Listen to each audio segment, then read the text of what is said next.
L'édito écho.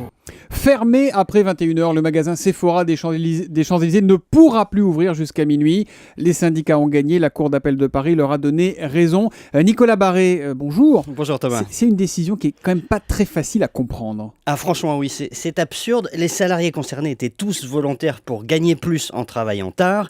Ils avaient même signé une pétition versée au dossier mais que les juges n'ont pas prise en compte.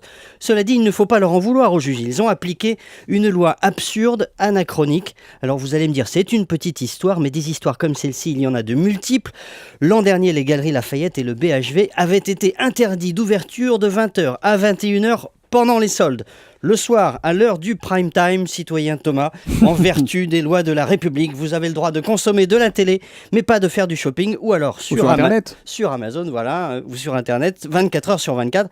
Évidemment, c'est absurde. Absurde également cette règle qui veut que le dimanche, les seuls magasins ouverts sur les Champs-Élysées soient ceux situés côté pair, le côté gauche en descendant. Alors, allez expliquer ça à un touriste chinois. D'ailleurs, ils ont compris, les tours opérateurs les font venir à Paris en semaine visiter les monuments et les envoient à Londres le week-end pour dépenser leur argent dans les magasins. Alors l'enjeu, on le comprend, à 20% du chiffre d'affaires réalisé après 21h pour ce Sephora sur les Champs-Élysées, c'est évidemment énorme.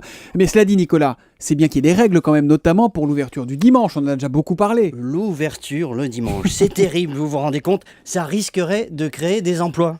Dans un pays qui compte plus de 3 millions de chômeurs, l'idée n'est pourtant pas totalement absurde. Eh bien non, régulièrement, les mêmes syndicats attaquent en justice les magasins qui ouvrent le dimanche, jour où pourtant des millions de salariés travaillent déjà.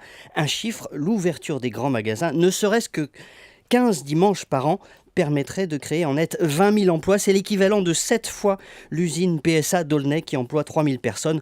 Voilà de quoi on se prive. Après, les syndicats disent que, évidemment, le problème, c'est qu'on fait travailler des gens qui ne sont pas de vrais volontaires. Mais qu'est-ce qui bloque au fond, si on prend un peu de hauteur, Nicolas? Et alors d'abord, des lois archaïques qu'il faudrait changer, mais qu'il ne faudrait surtout pas remplacer par de nouvelles lois. Il faudrait au contraire faire confiance aux employeurs et aux employés pour se mettre d'accord eux-mêmes sur les horaires et les jours d'ouverture. Bref, laisser chacun libre de travailler quand il veut et de consommer ce qu'il veut quand il veut, comme c'est le cas à Londres, à New York ou à Tokyo. Il faudrait faire pour une fois le pari de la liberté plus que de la réglementation.